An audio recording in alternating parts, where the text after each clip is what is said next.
Huy! What's up, GoFam? Okay, so anihan na naman, GoFam.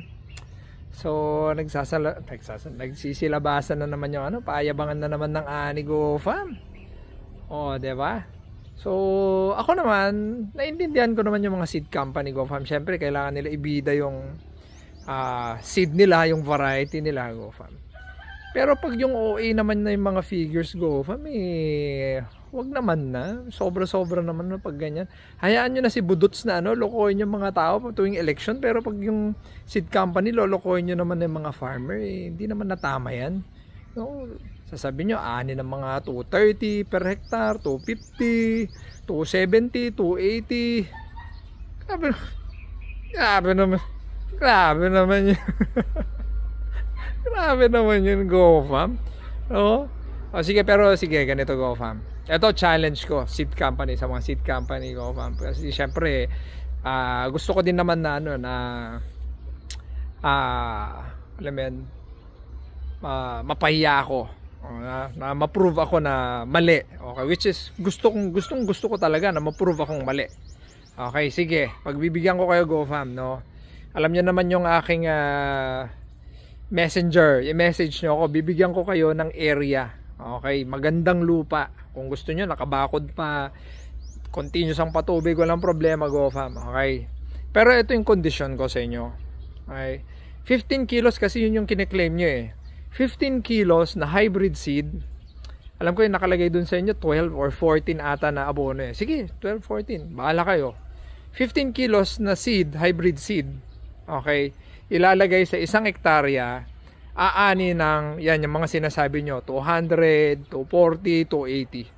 Sige, game ako dyan, GoFam, no? Kasi syempre alam mo yan, pag false advertising kasi, GoFam, syempre false hope para sa mga farmer, lalo na ngayon mababa yung presyo. Syempre gusto yung farmer, sino ba naman farmer na ayaw ang mataas na ani. Pero syempre false advertising pag ganyan, GoFam, di ba? Pero yun nga, sabi ko nga pagbibigyan ko kayo, GoFam, message nyo ako anytime. Ako gagastos hindi kayo gagastos, ako gagastos. Okay? Idalhin nyo na yung pinaka best na seed nyo. Pero yun yung condition ko, 15 kilos, kasi yun yung claim nyo nakalagay yun, nakasulat yun, 15 to 18. Pero sige, sabihin natin 15 na lang, para at least kayo nagsabi yun, hindi naman ako nagsabi. Kayo nagsabi 15, aani ng 10 tons. So, 10 tons, wag na natin sabihin yung mga, although clean name nyo din yun, di ba? Mani kayo ng 250, 270, 280. Okay, sige, pwede na rin, sige, yun na lang din, para kasi kayo naman nagsasabi nun, di ba? Pero ako, alam ko na.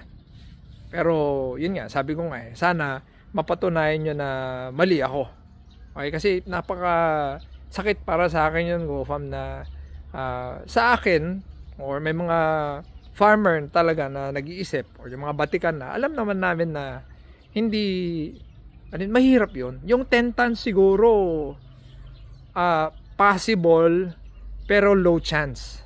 Okay, pero yung sa 15 kilos, sa 18 kilos baka pa.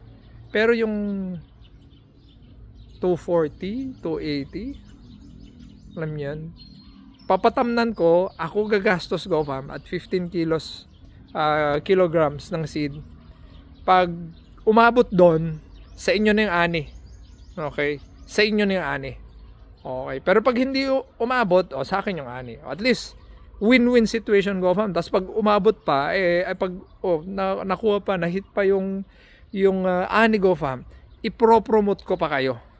Okay? So, libreng promotion pa. 'di ba? Saan pa kayo? Win-win situation na yung sinasabi ko sa inyo, GoFam. Okay, so yun na. Tawagin natin itong 15 kilogram challenge ni GoFarm TV. 'Di ba? Para at least, 'di ba, magkaalaman tayo, para at least hirap budots tayo sa mga farmer. Kawawa ng mga farmer ngayon, binudots nyo pa, di ba? So yun, so comment nyo yung mga technician, yung mga dati ng mga farmer, mga matatagal ng mga farmer, comment nyo kung possible ba yon. Tapos kung papalag kayo, game ako sa challenge na yan, GoFam, para sa next na season. So i-share nyo tong video na to. Tingnan natin kung makarating dun sa mga boss. 'di ba? Papalag sila eh. 'Di ba? Eh kung tumama, di syempre tiba-tiba na naman kayo. Lalong dadami na naman yung bibili sa inyo, go fam. 'Di ba? Ako din bibili din ako, go fam.